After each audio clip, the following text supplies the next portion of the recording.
Okay, guys, welcome back to my channel. So, today I want to show you something very important. I want to teach you something very important, and that is I want to show you how you can make money as a freelancer, even if you do not have a major skill.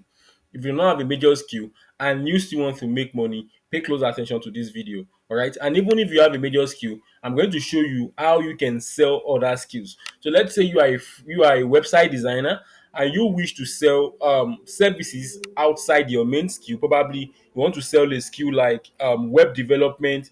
You want to sell a skill like let me say copywriting, for instance. You can see this skill is not related, but if you wish to sell it, I'm going to show you how you can sell a skill even if you have not learned the skill or you don't know about the skill. Now, if you are new here, do not forget to pay.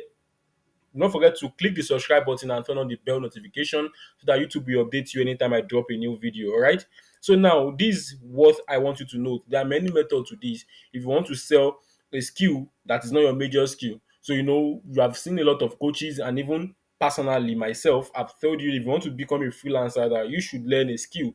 You should learn a skill which will be your major skill. But now, let's say you do not have a major skill. How can you go about this? Now, I want you to look at something. There are sometimes that you have some skills which is not you don't really take them seriously. You don't take them as skill, but meanwhile you can make a lot of money from rendering these services. All right. So I'm going to show you an instance. Let's say you are the type that you let's say you study law in school. Let's put it like that. Let's say you study law in school, and as a law graduate, do you know you can write um content around laws for people? You can write legal services and lots more. I'm not a law student, but I just know legal services and lots more. I've seen a friend of mine who is a lady that is making a lot of money by writing legal content for people, and she's making her money. Meanwhile, she did not learn this skill. She learned it from what she learned in school. So sometimes don't just let your going to school for 4 years be a waste. Sometimes you can try and look at what did you learn in school that you can freelance on. Freelancing is a business of value, like I've explained. So if you can look at what you have that someone needs, then you can render the service to the person. And you also want to look at the demand for the skill.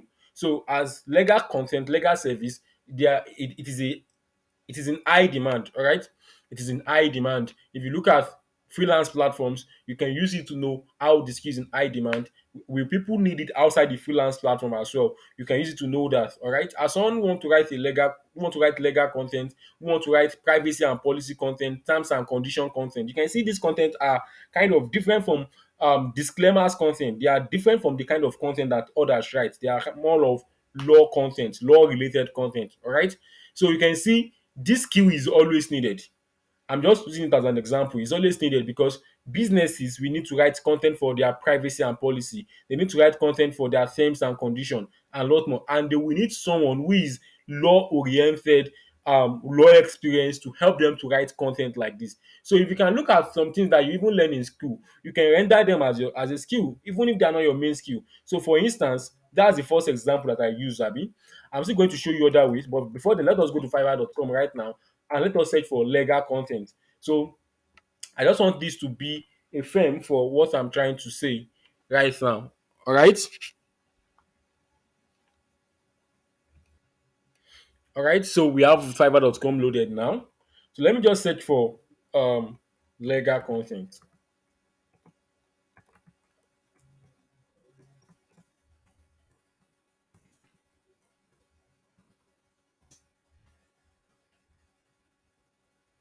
Let me search for legal content. You can see legal writing, legal letter, legal resume, legal agreement, legal services. You can see. So there are some skills that you have, but you personally you don't know. There are some things that you can do right now, but you don't know you can make money with it. All right. If you go to Fiverr, you will even see some people that they play keyboard, they play guitar, and these people are making their money. All right. So look at this. Look at this. Look at this. I will do legal research, writing, draft content, write legal contract agreements. So these people, if you look at them very well, there are people that are law students among them, and Nigerians are not even many here because Nigerians don't look at things in this way. All right. So if you can look at some things, you will know there are some skills that you have that you can render. So I don't know the course that you study or whatever that you study in school. It's always hurts me when I see people go to school for 4 years, 5 years, and they come out of school just to drop the certificate somewhere. I think going to school for 4 years, 5 years should add up to what you want to become in life, should add up to your next line of action. So why letting it waste? So if you have any idea in school, if you are a student right here, I want to look at some things that you learn in school. Then go and look if you can freelance for it. If you know how to write poem, if you know how those skills are selling, all right. The only thing that you just need is to learn how to sell the skill. All right. So now the second method that I'm about to show to you about how to make money with even if you do not have a major skill, how to make money even if you don't have a major skill as a freelancer is called outsourcing. Is what I personally call outsourcing. Outsourcing. Let me put it that way. Some people will call it drop servicing. Some people will call it drop servicing. So it depends on your own distance for it, your own word or grammar that you want to use to qualify it. So some people will say drop servicing, all right, and some people will say outsourcing. Now in this case, this is a case. This is simple. Like it's a nice idea in freelancing. So in this case, you get a project and you give it to someone that will do it. So let's say you get a project for $1,000. You look for someone that can do this project for like $300. You pay the person, and you will have the remaining profit. You make sure the person deliver. Now, the disadvantages about outsourcing or drop servicing is that if the person disappoint, you will lose the project. The person will lose the money. You as well will lose the money. But I think this is making sense because the goal is to deliver the value. So if you can deliver the value yourself or deliver the value from someone else. So for instance, let's say I want to sell this service right here, this legal writing. I'm not a law student. I'm not a lawyer. I want to sell the service. What I would do is to come to a platform like this and use these people to gather experience to know more about it. Read their profile, their gig description, gig images, look at everything that I need to know about it. This is because you want to know information about that skill. Even if you do not, you cannot render it. Even if you cannot write the legal content, from instance, you want to know it so that when you are on the call or you are discussing with your potential client, you will be able to answer necessary questions. So you don't want to be saying I forgot, I don't know. You understand? So in this case, you are more like a middleman and you know how to close. You know how to close, you know how to sell. So you can, and you know everything about that skill. That's interesting. And you can go ahead to sell this skill. So as for me, I'll just come here, look for everything that I need to know because these people will write the details in their gigs profile and the rest. Then another thing that I will consider is to know the amount that these people charge on average. So if I know the amount these people charge on average, I'll be able to know the amount to collect the project. Because the same way you can lose money in freelancing too. You can lose money in outsourcing. When someone pay you and they request for a refund, you lose the money. In fact, you also lose the time. Do you get the point now? So now, let's say I want to do this legal writing, for instance. I'm not a lawyer and I want to write for it. The first thing is to look at the price people are charging. Basic plan, for people are charging $20, $145, $35, $75, and a lot more. So I will look at the average. I'll look at the average. I will be able to know. I'll be able to know amount people charge. You can see most people are charging. We even have people that charge $5 for basic plan, $25, $10, and lots more. As you can see right here, which means if I put my own basic plan around $75 to $100, it is still okay because I can see someone that can do it for $25. So you want to make sure even after you pay the person, you still have money left for yourself as profit as the middleman. All right. So now, for me to know more, I'll just open some of this gig. Look at this person right here, this lady. Open her gig in new tab, and I'll look at her package to know more about this. I'll look at her package. Now, if you are doing outsourcing, Fiverr is the best place to get the freelancer. Even if you win the project on Upwork, if let's say you win the project on Upwork, just come to Fiverr here to get the person that will help you to do it. And by the way, this legal writing is a hot selling service right now on Fiverr, so you can also jump on it. All right. Even like I've explained, you don't have to learn it. You don't have to be a writer. You can outsource, collect the job, negotiate properly, and give the job to someone that will do it. Monitor the person, make sure the person deliver well. The content, deliver it to the buyer, and you win. The person as well win. Pay the person, you too you win. But if there's any mistake, if you fuck it up, you lose the money. All right. So this person charge $25 for two-page document, legal document. This person charge $25 for two-page legal document. Can you see this now? So if I'm to charge for this, let's say I collect this two-page legal document, I am very good in closing for freelancing. So this kind of project that this person is charging $25 for, I can collect for $100, $150. In fact, more than that, just this two-page legal content. And let's say I collect it for $200. I might not even come and meet her again. Look for someone that is even more professional than her and pay the person like $50 for it. And I will have the remaining profit for myself. All right. And another thing is when you are building your brand on this, as time goes on, when you have the review, maybe you have 10 review, 20 review, you'll be able to charge more for it.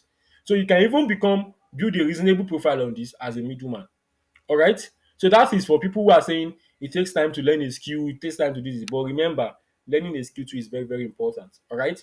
So in this case, you don't have to learn the skill, you just go and but you must learn how to sell, learn how to close, learn how to communicate, learn other necessary skills. All right. So let us use another skill as an instance right now. Let's say I'm not a website designer and I want to render website design skill. What I would do as well is to type website design, know everything I know to know. I need to know about it. Then read everything I need to know about it. Look at what people are really rendering, providing as website designers. Another hint that I'm going to give you right now is sorry, I have network problem.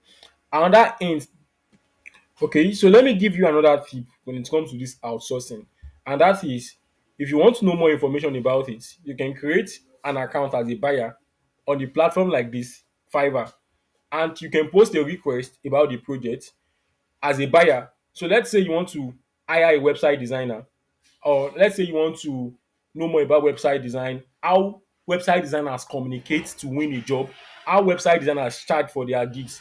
So you create a buyer account and you go there, you say you need a website designer. So when you are communicating with them, you note the terminologies they are using, you note the way they communicate, look at the way they close, look at the way they charge. For this, you'll be able to get the scope of it. So if I want to be right, if I want to outsource for legal contracts, legal writing now, and I don't know about it, this is exactly that I'm going to do. Create a buyer account on a platform like this, Fiverr, post and reach out to the freelancers there. They won't know I'm not a buyer. Since I'm not, it's not like it's not printed on your head. They won't know you are not a buyer. You discuss with them and you use that process to get the exact information that you need. You look at the way they charge. You look at okay, tell me how much do you charge? I will ask a freelancer like how much do you charge for illegal content? This and that. What are the terms and conditions for working with you? All these questions will help me to gather enough information. Then I will be able to use it anytime I have a client I want to discuss with. I'll be able to use it to close a client. And when I close a client, I can reach out to one of the freelancers that I reach out to then, back again, and hire one of them for the project that I know is capable for it. And we win. So even if you do not have a main skill, just know you know how to sell, you can close, you know negotiation, and you are smart. For all this little stuff, you are smart to reach out to someone, this and that. In fact, you can even sign a more like agreement, like reach out to someone and let the person know that if you have a website design job in your team, you always bring it for the person and tell the person to tell you more so that anytime your team is ready, you'll be able to recommend him. Do you see the scope? You'll be able to bring the project to him. So you can tell, let us say I want to reach out to this lady now. Just say, tell me more about this legal writing. How do you charge for it? Tell me more information about yourself and lots more. You provide a lot of information about the service. I will say, and I will attach why. And that is, I will let her know that I am a team. This thing looks like lying, but you are not lying. It's just being smart in business. Every business needs smartness. And I will let her know that, okay, I will explain that we are a team. I can say we are a team of experts. We are a team of this. Just find a team of something and put the name. And we always need someone to help us write our legal content. Can you help us with that? If yes, thank you very much. Do you get the point now? So she will provide the information and I'll be able to use the information to win the gig anytime I want to. So that is all for now, guys. And I know this is going to be useful for someone watching this video right now. So go and implement. If you have any skill, you apply this method I've shared with you and get back to me. Let me know if this works for you. All right. So do not forget to like this video and comment freelancing so that it helps the YouTube algorithm to take this video to more persons that are going to find it interesting. Lastly, Do not forget to subscribe and turn on the bell notification. Till then, keep hustling.